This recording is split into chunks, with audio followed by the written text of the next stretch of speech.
Good morning. मैं Rajeev Dubey, department of history, intermediate, Jamshedpur cooperative college, Jamshedpur. इसके पहले हम लोगों ने देखा बेबीलोनियन एवं अक्कादियन सभ्यता के बारे में, किस तरह बेबीलोनियन या अक्कादियन सभ्यता उन्नति हुई, उसका विकास हुआ, किस तरह उसकी स्थापना हुई, सारगन प्रथम में किस तरह उसकी स्थापना की। आज हम लोग उसी कड़ी में देखते हैं सम्राट हम्मुराबी के बारे में। सम्राट हम्मुराबी बेबीलोनियन सभ्यता का वह सर्वश्रेष्ठ सम्राट जिसने अपना विधि संहिता बनाया, यानी कानून बनाया। जो हम लोग आज संविधान या कानून देखते हैं, वैसा ही सम्राट हम्मुराबी ने बनाया। बेबीलोन के राजवंश का संस्थापक सुम अबूम लगभग 2225 ईस्वी पूर्व था। ये सेमाइट जाति के थे। इसके ही वंश में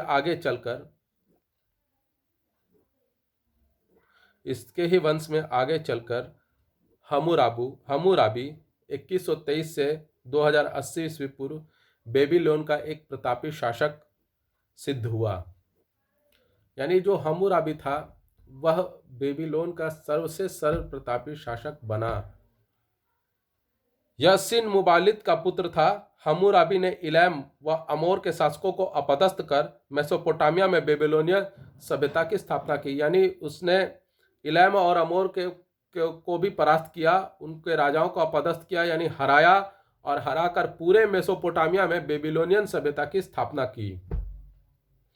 हम्मुराबी का समय बेबीलोनिया की संस्कृति का सर्वोच्चता का काल था। यानी हम्मुराबी का जो शासन काल था हम्मुराबी का, वह सांस्कृतिक रूप से सर्वश्रेष्ठ काल माना गया बेबीलोनियन सभ्यता का। हम्मुराबी प्रत्येक दृष्टि से एक महान शासक सिद्ध हुआ, लेकिन विश्व इतिहास में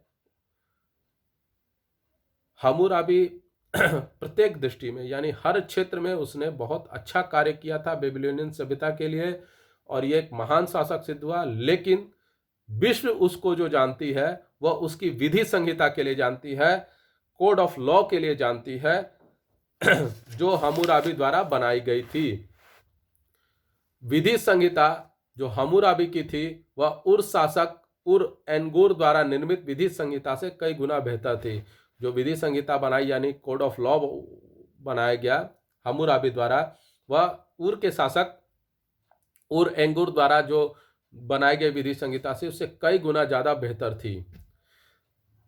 हम्मुराबी ने बेबीलोन के एक शक्तिशाली साम्राज्य की स्थापना कर दी थी। उसने अनुभव किया कि समस्त साम्राज्य को स्थायित्व एवं एकता के सूत्र में पिरोने के लिए समाज के समस्त प्रदेशों एवं जातियों के कानूनों में एकरूपता लाना आवश्यक है। मतलब जैसे पूरे देश को एकजुट करने के लिए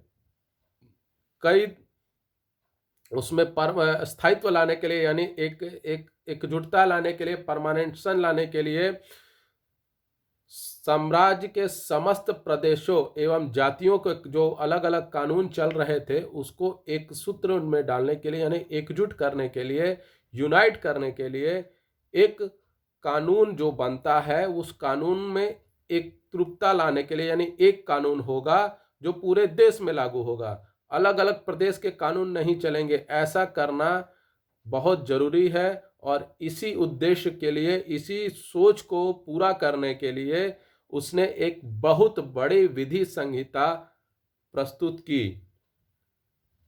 हम्मुराबी ने अपनी विधि संहिता को 8 फुट ऊंचे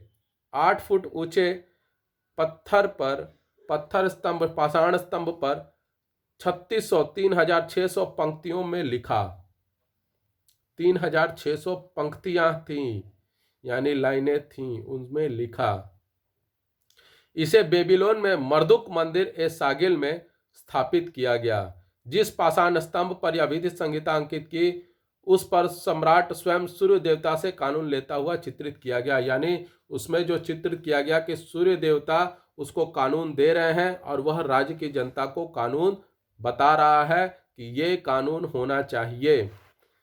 इस विधि संहिता में कुल 285 धाराएं हैं, जो वैज्ञानिक दृष्टिकोण से व्यक्तिगत संपत्ति, व्यापार व वाणिज्य, परिवार, अपराध एवं श्रम आदि अध्यायों में विभाजित है। यानी 285 धाराएं तो है ही, लेकिन यह अलग अलग बातों के लिए अलग अलग विषयों पर भी निर्धारित की गई हैं, जिसमें व्यक्तिगत संपत्ति कैसे रखनी है, क्या रखनी है, कितनी रखनी है और उसका कैसे उपयोग करना है।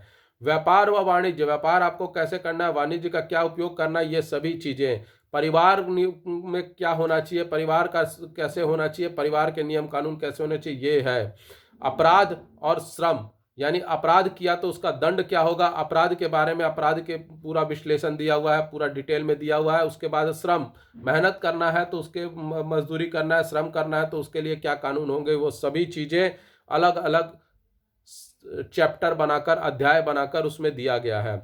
इस विधि संहिता का सर्व प्रमुख विशेषता यह है कि इसमें दिए गए कानून धर्मनिरपेक्ष है। यानी ये पूरा विधि संहिता जो बना है वह धर्मनिरपेक्ष बना है, यानी अगर धर्म को मानते हैं तो भी ठीक, नहीं मानते तो भी ठीक, आप दोनों के लिए कानून बराबर है। यानी जो धर्म के मानने वाले धार्मिक लोग हैं उनके लिए भी कानून बराबर है और जो धर्म को नहीं मानते उनके लिए भी कानून बराबर है। धर्मनिरपेक्ष कानून। इसमें पूर्व सम्राट दुंगी ने भी विधि संहिता निर्मित की थी, मगर हम्मुराबी की विधि संहिता उससे मतलब बेबीलोन के इसके पहले बेबीलोन के सम्राट दुंगी ने भी एक विधि संहिता निर्मित की थी, परंतु जो सम्राट हम्मुराबी ने संहिता निर्मित की वह कई गुना बेहतर थी। बेस्ट या सर्वश्रेष्ठ विधि संहिता हम्मुराबी की थी। इसलिए विश्व इतिहास की ऐसी प्राचीनतम विधि संहिता है जो अखंड रूप से प्राप्त हुई है, और यह एकमात्र ऐसी विधि संहिता है जो उसको एज इट इज मिला है, यानी जैसा उस समय था वैसा ही पूरा अखंड रूप से कहीं तोड़ फोड़ नहीं हुई, वो मिला है।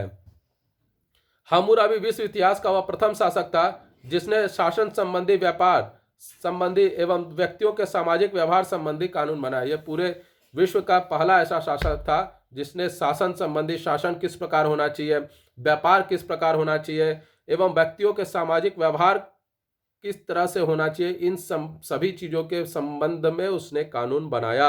हम्मुराबी की विधि संहिता की कुछ बातें, जो महत्वपूर्ण बातें थे, वो है दजला नदी में व्यापारिक विकास व आवागमन में आने वाली रुकावटों को दूर किया जाना चाहिए। यानी दजला नदी के द्वारा जो हम लोग व्यापार कर रहे हैं उसमें आवागमन यानी आने जाने में जो रुकावटें आती है उसको दूर किया जाना चाहिए।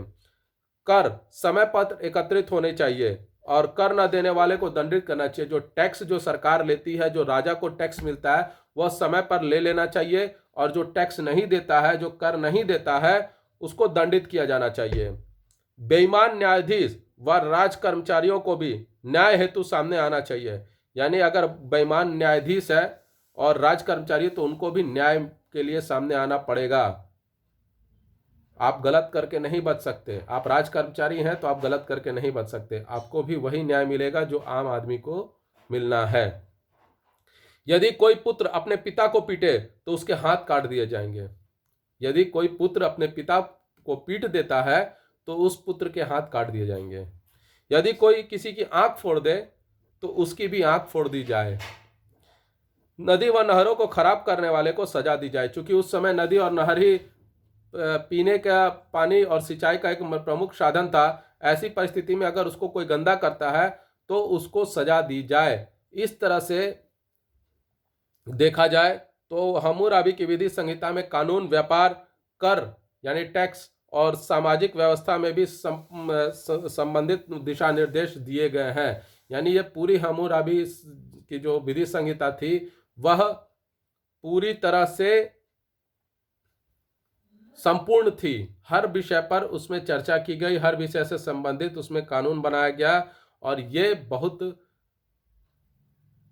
बड़ी बात थी उस समय के लिए कि हर विषय को उसमें शामिल किया गया था। उसके पहले भी कानून संहिता राजा दुंगी ने, सम्राट दुंगी ने बनाई और उरनगर के शासक उरएंगुर ने बनाई, लेकिन उनमें जो कुछ कमियां रह गई। लेकिन हम्मुराबी की जो विधि संहिता थी, कोड ऑफ लॉ था, वह संपूर्ण था। उसमें हर विषयों को छुआ गया, हर विषयों के बारे में बताया गया, हर विषयों के संदर्भ में कानून बताया गया। तो इस तरह से सर्वश्रेष्ठ हम्मुराबी की ही विधि संहिता को माना गया। तो आज आप लोगों ने ये वीडियो देखा, आपको ये वीडियो कैसा लगा? लाइक करें, कमेंट करें, शेयर करें, ज़्यादा से ज़्यादा मात्रा में सब्सक्राइब करें। घर पे रहें, सुरक्षित रहें। धन्यवाद।